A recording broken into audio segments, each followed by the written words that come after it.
c'est bien sûr un...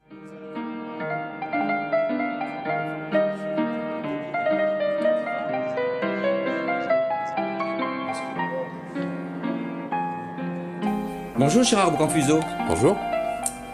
Vous êtes proviseur du lycée Aimé Césaire à Clisson. Je crois que vous avez ouvert ce lycée à la rentrée 2013. C'est ça. Donc, c'était comment cette rentrée? C'était à la fois inquiétant et en même temps passionnant. 2013, on avait la responsabilité de créer un établissement qui n'avait jamais fonctionné sur le secteur. Donc il fallait à la fois intégrer des équipes qui venaient d'horizons diverses et puis en même temps commencer à réfléchir à une sorte de projet collectif qui pouvait porter l'ensemble des partenaires qui ont veillé à la création de cet établissement. Alors c'est quoi aujourd'hui ce lycée? Aujourd'hui, c'est un lycée qui est en voie de développement. On est démarré à 300 élèves. On devrait, à la rentrée prochaine, atteindre les 1000 élèves pratiquement. Oui, vous avez monté en puissance, oui. Seconde, première, terminale, quoi. Et en même temps, à chaque niveau, la demande de formation, on la voit s'accroître. Ce lycée, il a double, pour faire simple, il a en gros deux objectifs. L'un, c'est d'assurer la mission de service public d'éducation, c'est-à-dire on accueille les élèves de troisième en leur proposant une offre de formation, seconde, première générale, terminale générale, les 3 séries, et puis une formation technologique, 2 formations technologiques. Et l'autre mission, puisque c'était la pétition de principe qui a présidé à la mise en œuvre de l'établissement, c'était que cet établissement soit en phase avec son territoire. Donc ça supposait 2 conditions essentielles. La première, c'était de réfléchir à une offre de formation qui permettait d'irriguer le territoire aussi bien dans le cadre de la formation initiale sous statut scolaire, donc du CAP, du Bac Pro, voire du BTS, mais aussi d'offrir en lien avec le réseau des entreprises, en gros avec le tissu économique local, des éléments de dialogue en permettant d'accompagner l'entreprise dans sa recherche d'innovation, par exemple, par le biais de la formation continue, et aussi de répondre à l'offre de formation, ou par l'offre de formation initiale en apprentissage. Et le choix de ce BTS spécifique, particulier, est-ce que c'était un élément de la donne? C'était un élément important, puisqu'il s'agissait en fait de travailler sur les domaines de l'éco-construction. Et parler d'éco-construction lorsqu'on est économiste, c'est un élément important. Et ce qui nous paraissait aussi important, c'était d'intégrer dans ce parcours de formation centré sur l'éco-construction des éléments qui avaient trait aux nouvelles technologies. Alors parlons-en de nouvelles technologies. Nouvelles technologies, c'est le numérique d'abord, me semble-t-il. Alors le numérique, c'est quoi dans ce lycée? Alors, c'est le numérique et en même temps, c'est l'homme. Ah oui. La relation entre l'homme et la machine. Sans l'homme, et dans le cas du BTS, c'est important. C'est pas simplement de l'utilisation de numérique ou de machines modernes, c'est aussi la façon dont on conçoit le métier et dont on conçoit l'homme dans son rapport au travail. Et de ce point de vue-là, la dimension durable a tout son sens. Il y a tout un projet qui porte l'établissement. Alors, le numérique sur l'établissement, c'est à la fois une réponse technique, c'est-à-dire, vous l'avez peut-être vu, on a à la fois des ordinateurs, disons, plus classiques, et puis en même temps des clients, ce qu'on appelle des clients légers, pour des applications qui sont moins consommatrices de mémoire. Qui est une démarche, qui est une solution technique qui a été choisie aussi par la région des Pays de la Loire. Dans un souci aussi d'efficacité, puisque ça permet... d'efficience. D'efficience, oui. Et lorsqu'il s'agit par exemple de mettre à jour un système, plutôt que de le faire poste à poste, on a 500 postes, voilà, par le biais... Alors l'intérêt pour nous, c'était aussi de faire en sorte que cet outil rende la vie au quotidien plus interactive et plus pratique. Donc l'espace numérique du travail, puisque l'objectif c'est un peu ça, c'est de faire en sorte que ces machines nous ouvrent un espace numérique de travail, à la fois pour l'aspect administratif, vie scolaire, gestion d'établissement, ce qu'on connaît de manière assez classique. Ça va de la gestion des notes jusqu'à la gestion des absences, voire tout le système de communication et d'échange entre les différentes composantes de la communauté. Mais en même temps, le numérique pédagogique, c'est-à-dire que faire en sorte que les enseignants s'emparent avec leurs élèves de cet espace de travail, qui ne soit pas simplement un espace d'échange, c'est un espace de construction. Et c'est là où de co-construction, c'est le terme consacré, de co-construction. Et c'est de ce point de vue-là que notre projet prend tout son sens. C'est-à-dire qu'il faut qu'on arrive ensemble à faire que cet espace ou cette utilisation de moyens rende à la fois l'utilisation du numérique pour des soucis d'efficacité, mais je ne perds pas de vue l'idée que ce qui est important pour nous, c'est la place de l'homme dans sa relation à la machine, donc, et aussi dans sa relation aux autres. Alors bon, projet e-learning. Projet e-learning ambitieux. Projet e-learning très ambitieux. Très ambitieux. En quelques mots, comment vous avez perçu ça, vous, comme proviseur, quand les collègues sont venus vous voir pour le mettre en œuvre? La question qui s'était posée assez rapidement pour nous, c'était comment... ça partait d'une réflexion assez basique, finalement. Oui. On ouvre un BTS, ça partait de la section STS, hein. On se dit voilà, on souhaiterait que dans ce BTS, qui s'oriente autour des métiers de l'économie de la construction, on puisse y accueillir des élèves venant d'horizons divers.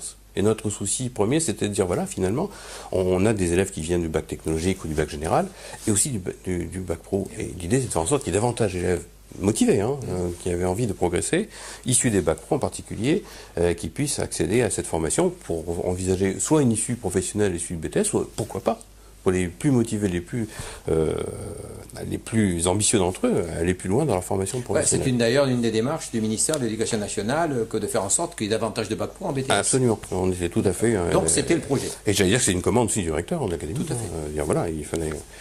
Et c'était le projet. Alors nous aussi, il fallait à la fois qu'on repense l'action pédagogique en direction de ces différents publics, on va dire, et en même temps qu'on réfléchisse à une méthode de travail qui permette aussi de développer l'accès en autonomie aux exercices, au savoir finalement qui était en œuvre dans ce BTS. Et c'est de fil en aiguille, de cette façon-là, qu'on a imaginé de commencer à travailler sur une plateforme d'échange de type e-learning. En fait, le principe est assez simple.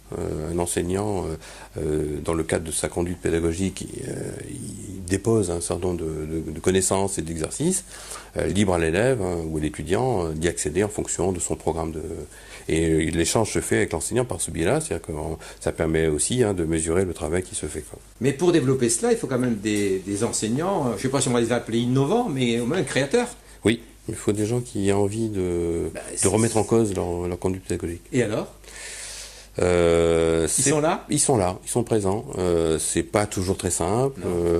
Ça suppose aussi... Alors, il y a aussi l'effet établissement moderne qui vient d'ouvrir. Les gens ont envie que ça fonctionne. Ils ont aussi envie d'innover. Et puis ça, à un moment donné, que ce qu'on va évaluer, c'est la part qu'ils ont mis d'eux-mêmes. Bien sûr. Et tout ça, c'est la plus-value pédagogique qu'ils ont. Absolument. Mais alors, ça se fait pas facilement, et c'est extrêmement chronophage. Je crois que la région a lancé un appel à projet et que vous avez répondu à cet appel à projet. Voilà, nous avons réfléchi à une façon d'utiliser intelligemment les ressources qui peuvent être mises à notre disposition. Alors aujourd'hui, nous ne savons toujours pas quelle est la réponse de la région par rapport à cet appel à projet. Mais l'idée, c'est effectivement à la fois de développer notre idée de base, de lui donner un sens technique, mais en même temps, par le biais de ce projet, de créer un emploi. Bien sûr. Et un emploi au profil assez nouveau. C'est-à-dire quelqu'un qui soit à la fois à l'interface avec la machine, mais aussi qui soit en interface avec les enseignants et les étudiants. On n'est pas loin de l'ingénierie pédagogique, là. Pas loin. Mais je crois qu'on y est tout à fait, même. Il y a, je sais, dans votre établissement, le projet de création d'une licence professionnelle. Mais ça, c'est encore plus nouveau, ça. Alors là, oui, ça a été un an de travail pour aboutir à ce projet. Avec qui donc, nous avons abouti finalement dans nos relations, nos échanges avec le Conservatoire national des arts et métiers, qui nous a suivis sur ce projet, qui nous délègue la conduite pédagogique de cette licence. Et alors l'idée, c'est pour ça tout à l'heure on parlait de la dimension humaine. L'idée novatrice dans cette licence économie de la construction, puisque en fait elle vient couronner un parcours BTS. Mais l'idée c'est d'intégrer une approche, donc c'est une licence économie de la construction spécialiste modèle numérique ou BIM. Et l'idée c'est de faire en sorte qu'on y intègre de cette dimension nouvelle technologie numérique. Appliquer un domaine d'activité qui doit pratiquement ouvrir des champs tout à fait nouveaux. Revenons aux enseignements généraux. Quelques minutes.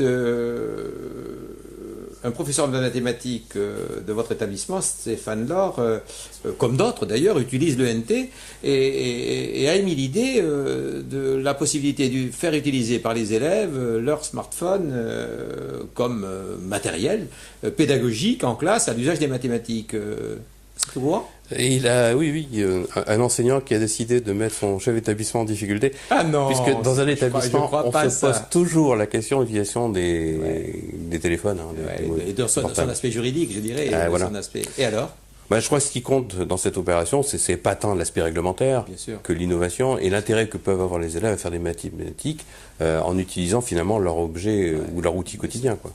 Et l'idée qu'il y a derrière, finalement, c'est aussi, là aussi, hein, tout à l'heure on parlait de la relation de l'homme à la machine. Oui, tout à fait. Et je crois que c'est aussi notre guide, notre fil conducteur, c'est-à-dire se dire finalement, on a toujours l'impression que nos adolescents, face à ces portables, restent des esprits vides, une espèce de machine sans réflexion.